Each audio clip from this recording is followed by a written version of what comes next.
Is Elon Musk quite simply going to be overseeing writing the obituary of Twitter? I'm Barkhadat, you're with the Mojo Story. Our focus today is on taking you inside of what the world's richest man is in fact doing to Twitter. This is the big story on the broadcast this evening as resignations ravage Twitter once again. This after Elon Musk's ultimatum to his employees asking and warning of an extremely hardcore, quote unquote, working culture. Twitter has been in the headlines ever since Musk bought it and has tried to salvage it. But in the process of salvaging it, is he in fact destroying it? That is the big focus on the program today. And our newsmaker is going to be somebody who's not just one of the world's foremost thought leaders and analysts, but somebody who has sparred openly with Elon Musk on Twitter, in particularly in the context of whether Elon Musk once spoke to Vladimir Putin or not about Ukraine. Ian Bremmer, the founder of the Eurasia Group, shared this hilarious tweet, basically drawing an analogy between the lettuce, Liz Truss, and Elon Musk to raise the question, who would last in their seat fewer number of days? Liz Truss, of course, is the now ousted Prime Minister of the United Kingdom. On the program today, Ian Bremmer of the Eurasia Group takes us inside Elon Musk's Twitter madness. Ian, it's great to see you. Let me start by asking you this before I come to your hilarious tweets. If you had to step back and take a look at the overall picture, do you think that this is a moment to say, rip Twitter, as many on Twitter seem to be doing? Most people are posting comments thinking that they're going to be their last tweets. Look, I mean, the engineers are the ones to ask about that. A lot of them have said that they expect that Twitter won't be able to continue. But of course, these are people that have a vested interest in saying that.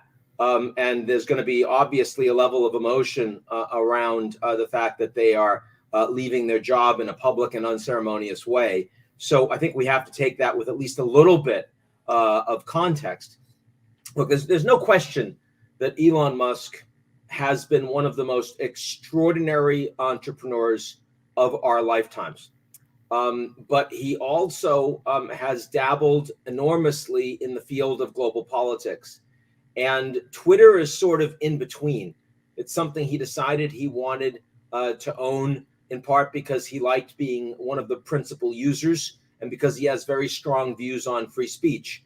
It's not a company he started, and it's not a company he knows very much about the inner workings on. And so in that regard, his experience so far has been less akin to SpaceX and Tesla, where he's literally disrupted entire industries in the global economy, and closer to his experience in the political environment, where he's ended up with all sorts of egg on face because he lacks any sort of expertise. Now, you had some pretty funny tweets, pretty acerbic tweets, a lettuce, a Twitter logo, and then, of course, the analogy with Liz Truss. Talk a little bit about what you're trying to say here, because, of course, it's a joke, but it's a joke with a kind of underlining of a bitter truth pill to it. So talk about the lettuce, Liz Truss, and Elon Musk. Yeah, let's talk about Truss first. Why was that relevant? It's because she became prime minister in a time where it was utterly obvious that everything was moving against doubling, tripling, quadrupling down on Brexit, where it was clear that she would be massively punished by the marketplace if she tried to engage in enormous amounts of additional spending without any capacity to pay for it. She did precisely that. She got utterly destroyed by the markets. She was forced to back down on literally every promise she made when she became prime minister. First, of course, losing very credible people that were around her in the administration, and then in very short order, 44 days, having to resign. That's exactly what we're seeing with Elon at Twitter. I mean, the verification fiasco, where, I mean, literally one of the things that is most important about Twitter is the ability to battle disinformation. It's been one of their biggest Achilles heels. And instead of trying to improve it, he literally undid it. He allowed people to buy verification, so you could not distinguish between who was a real account and who was a fake account. And then when he said, okay, we're going to make sure we take down people that are impersonating folks, because he was angry they were all impersonating him, of course, he lacked the staff to do so, because he had already gotten rid of significant pieces of the Twitter, critical Twitter employees. So, I mean, literally, it felt as if we were watching the Liz Truss debacle play out in real time on Twitter. And, you know, it's meant to be the global public square, but of course it is not that. It is a privately owned platform where the shareholder gets to do whatever they want with it. And the people that are on it are products. They don't pay anything, except for the few that have paid $8 a month, mostly to promote crypto, right-wing politics, and porn. But leaving that aside, this is all about getting people addicted to a social media platform so that their data can be effectively sold and their eyeballs can be sold for advertising companies. That's the model. And so far, everything that Elon has done since he's taken over Twitter has been to structurally undermine that model. So let me ask you this. If you had to compare a Twitter before Elon and after Elon thus far, what's the key difference? Key difference would be probably that there are a lot more quote unquote blue check marks. So people that you think are verified and therefore are public figures, but actually are not. They've paid $8 so that they can replicate that experience. And you have to click through to see which of the two they are with. Most people won't bother with. That's probably the most significant experience. I certainly haven't seen anything that implies that the editors and the people that are the engineers are no longer there, though others have said that they have had such experiences.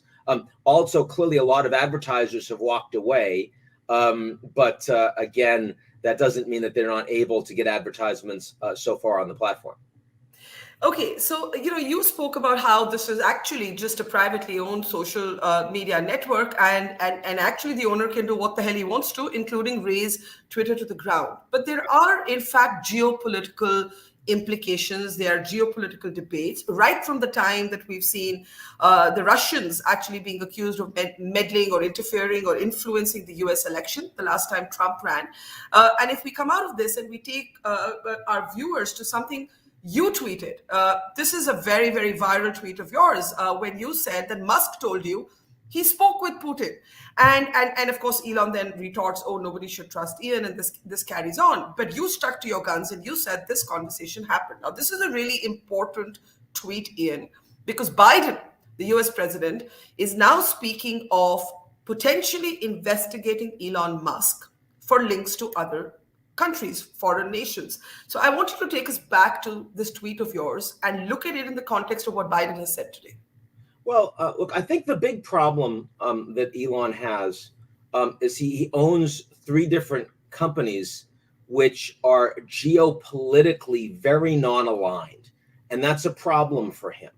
I mean, you look at a company like SpaceX, which is the most important private sector company in the space business. Mm-hmm. And it is overwhelmingly a military industrial complex company working with the US government. Most of their contracts come from the Pentagon and come from NASA.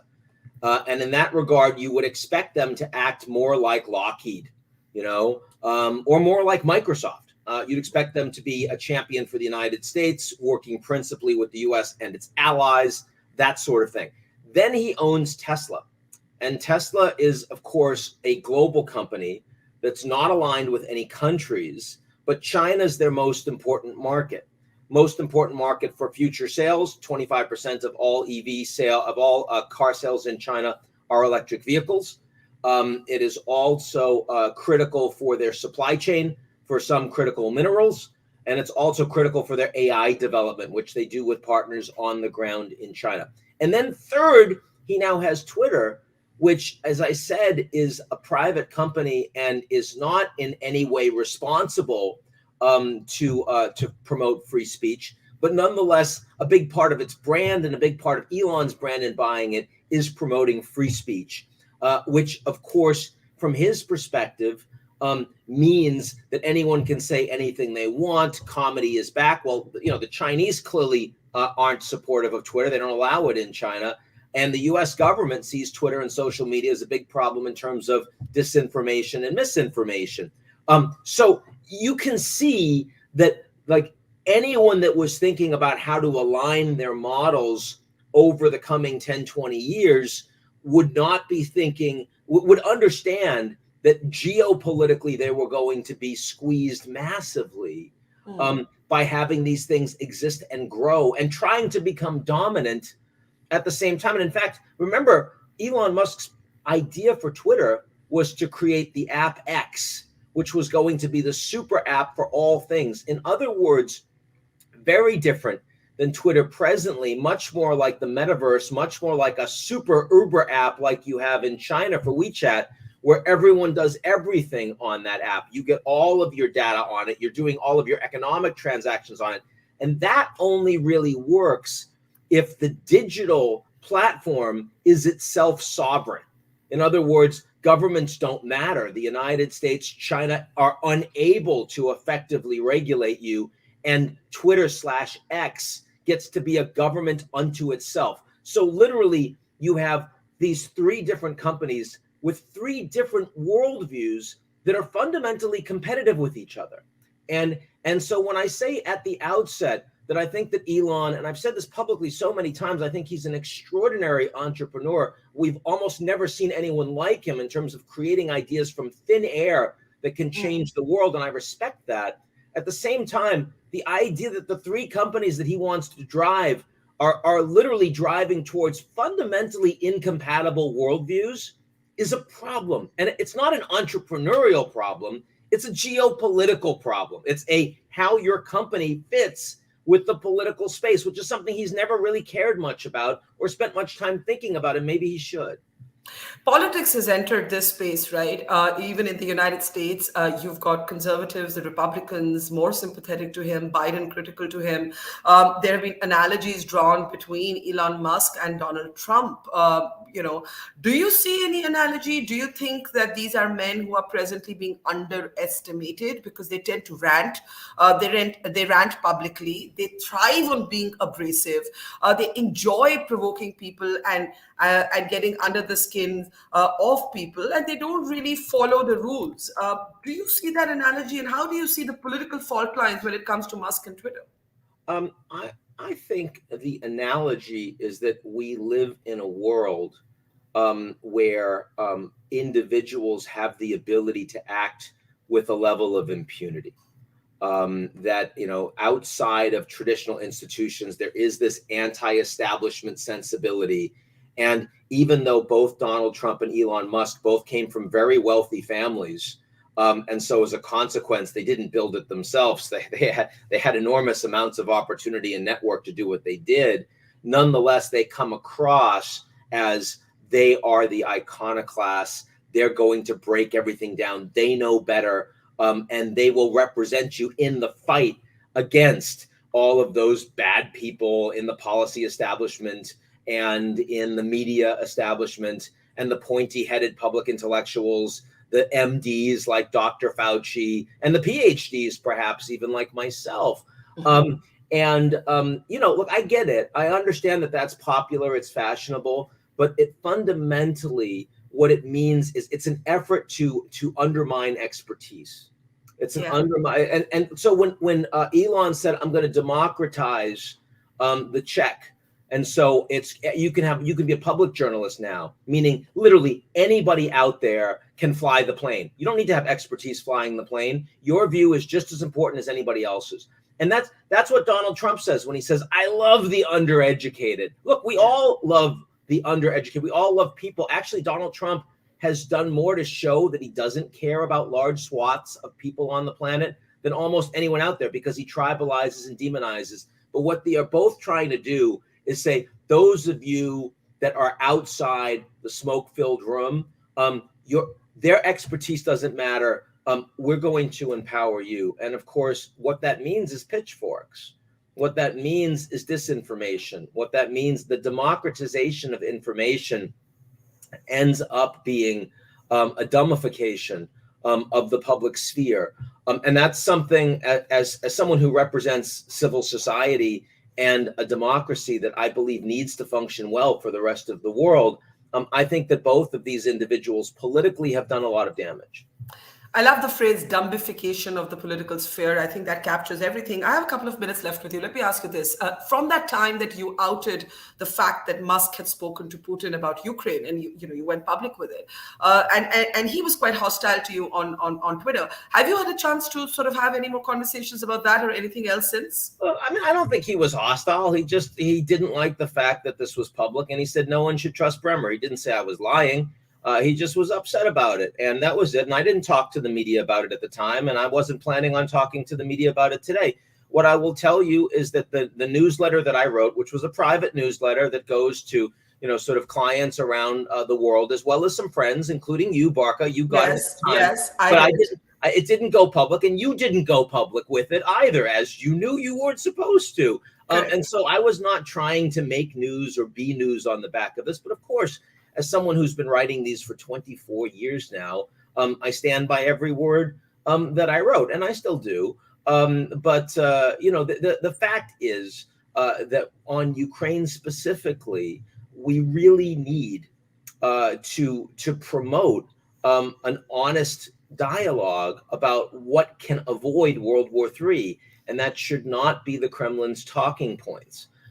They have lied consistently to the faces of people around the world, world leaders and private sector leaders, saying that they weren't going to invade, saying that if the Finns and the Swedes joined NATO, there'd be military consequences for them, and on, saying that they were pulling out of the oil, of the grain and food deal and coming back. It's been bluff and bluster and nuclear saber rattling. And tens of thousands of war crimes against 44 million innocent Ukrainians. And we all need to remember that this is 100% Putin's responsibility. He's the one that decided to invade a country that did not threaten him, a country that was not planning on taking any action against Russia, a country that he had already invaded and occupied a part of since 2014. And, the fact that the Russians decided to sanction me a week ago, in addition to a large number of senators and governors and the former head of NATO and a lot of other people, this is a government that is deeply uncomfortable with free media and deeply uncomfortable with anyone that's out there with expertise that is speaking the truth about what's happening on the ground in Ukraine. And I fear that under Elon Musk, Twitter is moving farther in that direction. You're saying under Elon Musk, who otherwise claims to be a free speech absolutist, Twitter is actually moving to a direction where dissent, criticism, disagreement is actually going to be discouraged, even more than the bots and trolls once could? Well, I mean, the mob will have an easier time going after ideas and ideals they don't like, because they'll be verified. And of course, you see that. And, we know that when there are things that Elon's supporters don't like, they come after you, and they come after you in force. And I'm a big boy. I'm an adult. I can handle that. But it does, of course, discourage and chill an honest and useful debate. I mean, let's put it this way. Twitter is basically the opposite of Wikipedia, which is expertise driven, where you can only actually comment and edit if you have proven that you are who you say you are, and if you actually have developed and displayed expertise on these issues. You're not trolling, you're not tribalizing. It's a website that focuses on knowledge. It also happens to be a nonprofit that no individual owns. Twitter's a very different kind of place. Finally, do you think Elon can still salvage Twitter? I don't know. I mean, look, the guy is worth a couple $100 billion. So clearly, if he's willing to put real money into it, and certainly if he's willing to rely on expertise, on a CEO and management that knows how to run something like this, I feel confident that he can still have a world-class social media network. Now, whether or not he's willing to take his hands off the sink, is an open question. and also whether or not he's willing to step away from it and not be the twit in chief that's also taking political perspectives and shit posting and bombing and all the rest, which clearly is fun for him but is unhelpful for the brand. Look, I mean, my Eurasia group, which I started from scratch 24 years ago, we're a global company. We only have a couple hundred plus employees. I'm not the CEO because I don't know how to run an organization. I do content. I'm a global macro guy. And the only reason we're as big as we are is because I actually let people that have expertise actually run the organization. And, Elon, I think, has had so many people around him deify him that he's believing some of his own spin.